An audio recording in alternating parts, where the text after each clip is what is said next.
Скажи.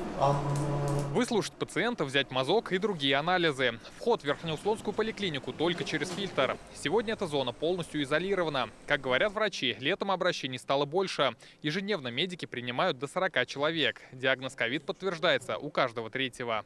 35-50% в зависимости от дня выходит положительные. Число больных увеличилось, гораздо увеличилось. Появились тяжелые формы довольно-таки.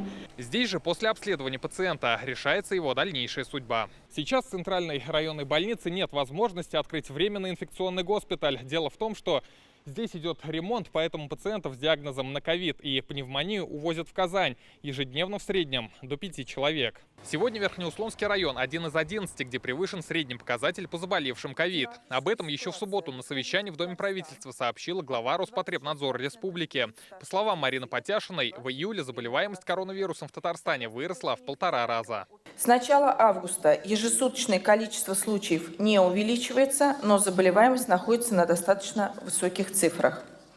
Высокий уровень заболеваемости в июле зарегистрирован в 11 муниципальных образованиях. Притом в Тукаевском районе отмечено превышение среднереспубликанского уровня в 5 раз, в Муслюмовском – 3 раза, в Верхнеуслонском и Актанышском районах в 2 раза. Как говорят специалисты, основной наплыв больных после выходных осложняет ситуацию и самолечение жителей. Есть некоторые пациенты, которые не вовремя обращаются на фильтр либо к врачам. Они, лечатся дома сами, а потом, когда хуже становится состояние, обращаются к врачам. В июле месяце есть действительно количество пациентов увеличилось.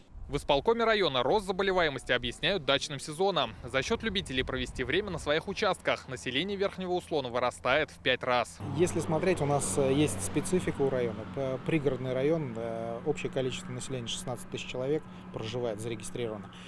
Фактически проживают более 30 тысяч. По данным МВД в летний период мы вырастаем до 80 тысяч человек. То есть, соответственно, население увеличивается в разы. Как, например, в набережных Марквашах. Летом население села выросло в 1,5 раза. Мы решили проверить, как здесь соблюдают санитарные требования, и заглянули в местный магазин. Несмотря на многочисленные предупреждения на двери, продавщица оказалась без маски. Не проверяют, да?